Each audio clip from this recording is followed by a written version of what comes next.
Bonjour tout le monde, Fred Bergeron d'Inaxis. Aujourd'hui, c'est une vidéo très importante. On va vous montrer comment gérer les bases de données d'un système protégé GX. En fait, je dis gérer, c'est surtout que vous compreniez comment activer les backups automatiques, mais aussi je vais montrer comment faire les backups manuellement et aussi restaurer des backups manuellement avec l'outil Microsoft de SQL Management Studio. OK? Donc, je vous montre un instant comment c'est fait.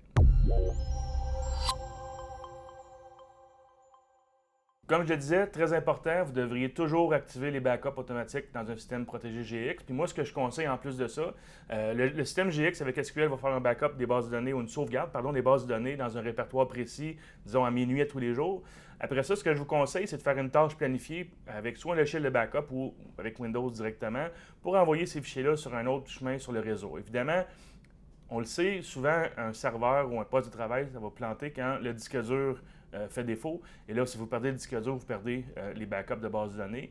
Et là, ça devient critique parce que là, on n'a plus de moyen facilement de restaurer le système dans son état normal. OK? Donc, en premier lieu, je vais vous montrer dans la section globale ici, dans les paramètres globaux, on voit ici, par exemple, pour ce qui est de la sauvegarde automatique, vous voyez, la base de données principale, par défaut, elle va se sauvegarder tous les jours, puis on crée un fichier, la deuxième option qu'on voit ici, là, annexer le jour de la semaine, on va créer un fichier pour chaque jour de la semaine. Donc, du dimanche au samedi, on a un backup ou une sauvegarde complète de notre base de données principale de Protégé GX. Évidemment, c'est très important de la conserver. Ça contient tout, en fait, les utilisateurs, les rapports, tous les trucs, les partitions que vous avez configurées. Donc, l'entité du système est là-dedans. Vous pouvez aussi le faire une sauvegarde manuelle. OK, alors je clique ici. C'est très rapide. La sauvegarde de la base de données principale est faite. OK? Pour la sauvegarde de la base de données des événements, même chose, vous pouvez choisir un chemin local ou un chemin réseau. Mais encore une fois, moi, je conseille de la sauvegarder localement pour après ça prendre les fichiers et les envoyer sur un autre serveur.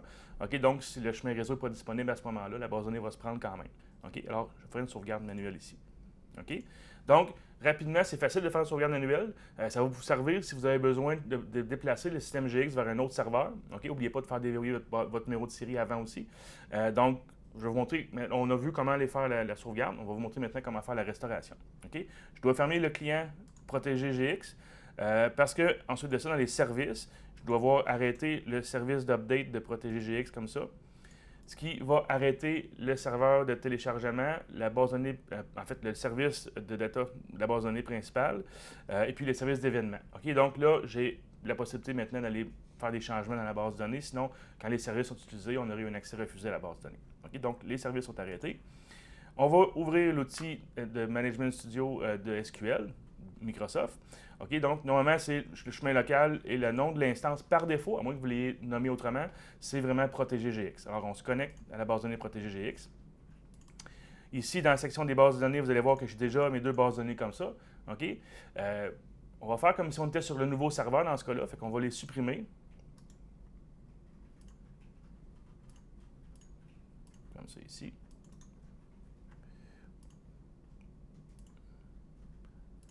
Parfait. Alors là, on a un système SQL comme si on n'avait pas encore les bases de données de GX. On va aller ici, restaurer base de données. On choisit sur un appareil. Dans le fond, on va aller chercher ça sur le disque de mon laptop, en fait. Là.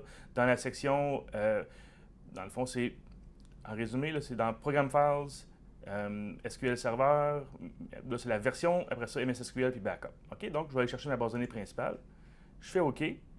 OK pour ajouter le chemin. Là, dans le fond, on est prêt à restaurer la base de données.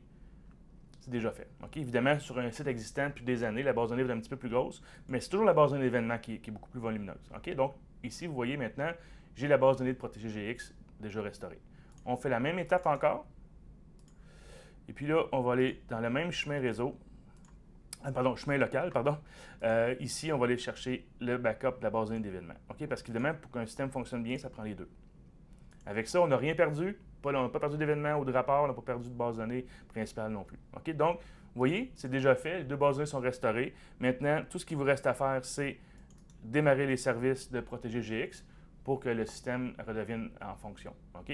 Évidemment, si vous avez changé de serveur, après avoir restauré la base de données, n'oubliez pas d'aller dans la section des serveurs de téléchargement, puis des serveurs d'événements pour mettre le nouveau nom du serveur, en fait le nom de la nouvelle machine serveur. OK? Puis aussi, si l'adresse IP du serveur a changé, vous devez pointer vos contrôleurs ICT Protégé GX General vers l'adresse du nouveau serveur dans la section du serveur d'événements du contrôleur. OK? J'espère que vous avez apprécié. Encore une fois, c'est Fred Bergeron d'Inaxis. N'oubliez pas de souscrire à notre canal, d'aimer nos vidéos et puis vous pouvez nous rejoindre en passant par le site inaxis.com. Fred Bergeron d'Inaxis, à bientôt.